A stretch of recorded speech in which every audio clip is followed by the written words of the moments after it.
Herðu, við ætlum að hafa svolítið gaman að þessu og renna hér yfir skemmtilegar fyrirsættir. Fyrsta eins og ég sagði, það er þetta frá viðskiptaráði sem að ég nefndi hérna í upphafi, dulbúin kaupauki, sérréttindi opinberra starfsmanna. Þetta er eiginlega grein sem að allir verða að lesa, farið inn á waf.is, en þarna er sem að sjáu þið til dæmis fyrstu myndina fyrir neðan, sérréttindi opinberra starfsmanna, jafngilda 19% kaupækkun, styttri vinnutími, vinnuvikan er 32,3 klukkustundir hjá hinu opinbera en 36 klukkustundir hjá einkageiranum, ríkari veikindaréttur fyrirgeði. Ekki bara það með ríkari veikindarétt, heldur þá nýta þeir hann líka miklu meira. Og þrátt fyrir að vera með styttri vinnuviku sem að talaði að við þurfum að stytta vinnuvikuna til þess að starfsmenni séu þá, þegar þeir eru í vinnunni, þá eru þeir meira svona ferskir og með batteríin meira hlaðinn og eru tilbúinir í tuski af því að þeir fá styttri vinnuviku. Svo hefur það bara reynst ekki rétt. Uppsagnavernd er líka ríkari hjá hinu opinbera, það er að segja starfsöryggið er miklu meira. Lengra orlof, ofan á styttri vinnuviku og alltaf, orlofsdagar eru 30 hjá hinu opinbera en 27 meðal til einkageiranum. Samtals er þetta 19% forréttindi eins og við talum og þeir fara í þetta í nánar í textanum. Stytting vinnuvikunar hefur gengið lengra hjá hinu opinbera en í einkageiranum. Í dagvinnu var algengt að stytting næmi 4 klukkustundum á viku hjá hinu opinbera en nam 0,45 til 1 klukkustund í einkageiranum. Við innleiðingu tilraunaverkefni sem styttingu vinnuvikunar virðist sem markmiðum aukna skilvirkni og bætta þjónustu hafi orðið undir. Í skýrslu KPMG kemur fram að 77% stofnana innleiddu hámarks vinnutímastyttingu í fyrsta skrefi. Það er eiginlega bara alla stofnar sem fóru beint í hámarki strax. Stytta þetta bara alla leið maður. Og þá séu vísbendingar að gæði þjónustunar hafi minnkað. No shit. Og, veikindaréttur er ríkari hjá hinu opinbera og fjarvistir algengari. Bara tvöfalt. Já, rosalega mikill munur þar veikindaréttur er ríkari hjá hinu opinbera, veikindaréttur fer eftir starfsaldri og er í sumum tilfellum margfaldur hjá hinum opinbera í samanborði við einkageirann. Sem dæmi á opinber starfsmaður rétt á 95 veikindadögum eftir 1 ár í starfi. Í einkageiranum á starfsmaður í sömu sporum rétt á 24 veikindadögum á ári. Já, við hefum í einkageiranum eigum 2 daga í mánuði sem eru 24 veikindadagar en þeir opinber starfsmaður rétt á 95 veikindadögum.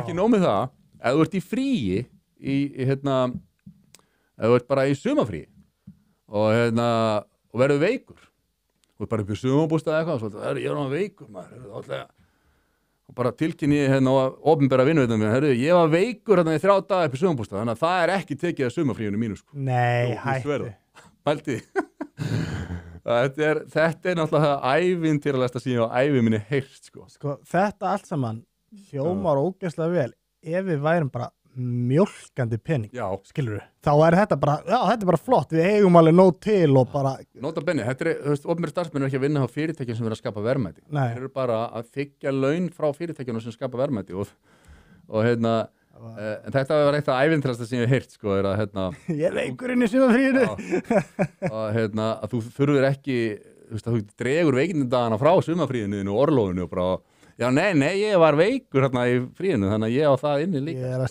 sjálfa mig púla þetta þegar ég var að vinna í byggingavinnu á pappa mínum. Pappi, ég var veikur 3 daga sumafríinu, bætist það ekki bara á, ég er bara settur í steipumótið og steiftur, og líka að þú ert opinber starfsmaður, þá þegar þú ert í fæðingar orlofi, þá bara reiknast það sem vinnutími, til viðbótar ávinna opinberir starfsmenn sér rétt til orlofslauna í fæðingarorlofinu ég manna því ég lenti í þessu þá að því þegar ég hætti hjá sín þá var að taka saman hvað eitt marga orlofsdaga og þá var ég var búin að vera í einhverju fæðingarorlofi þá fekk ég enga orlofsdaga þegar ég var í fæðingarorlofi en opinberir starfsmenn þeir bara ég var í fæðingarorlofi, það er bara jafngildi því að ég hef verið strita og vinna allan daginn og eins og ég var að segja þá teljast opinberir starfsmenn sem veikjast í orlofi ekki verið í orlofi þá daga sem þeir eru veikjast. Nei, hætti þessu Þetta er ekki grín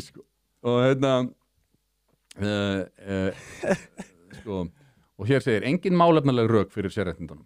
Samantekið að njóta opinberir starfsmenn starfstengdra réttinda umfram það sem þekkist í einkageiranum. vinnutími styttri, veikindaréttur ríkari, starfsöryggi meira og orlof lengra. Samanlagt eru þessi sérréttindi ígildi 19% af kauphækkunar samanborið starfsfólki einhverjum. Ég sé bara einn rökstuðning við að gera þetta. Þú vilt halda í atkvæði í kosningum. Já, einmitt. Það er basically málið. Akkur ætti ykkur að kjósa gegn flokki sem bara er í þessu. Já. Og svo var akkurat. Og það eru einhverstað komið það fram að þetta eru 40.000 Já, það er bara 40.000 atkvæði góðan daginn sko. 40.000 almennir opinberir starfsmenn og svo bætist ofan á það eitthvað 1800 svona einhverjir greifar sem eru svona forstjórar opinberra stofnana og þannig að þetta var einhvers staðar inn í þessari tölu sko. Þetta er svona undir rós bara að vera að kaupa atkvæði, skilur við. Já. Fyrir þá sem flokka eins og samfylkingu og sem vill bara vera... Það eru almennir opinberir starfsmenn, fjöldi stöðugilda, það eru 46.000 og svo eru 1800 sem eru embættismenn eða æðstu stjórnendur. Er sjálfstæðisflokkurinn ekki búin að vera að sitja neina bremsur á þessi mál allan að tíma sem þeir eru búin að vera í stjórna? Mér finnst það fáránlegt. Það er fáránlegt. En þeir voru að tala um þetta í kosningabartunni, sko. Já, þeir gera það alltaf, sko.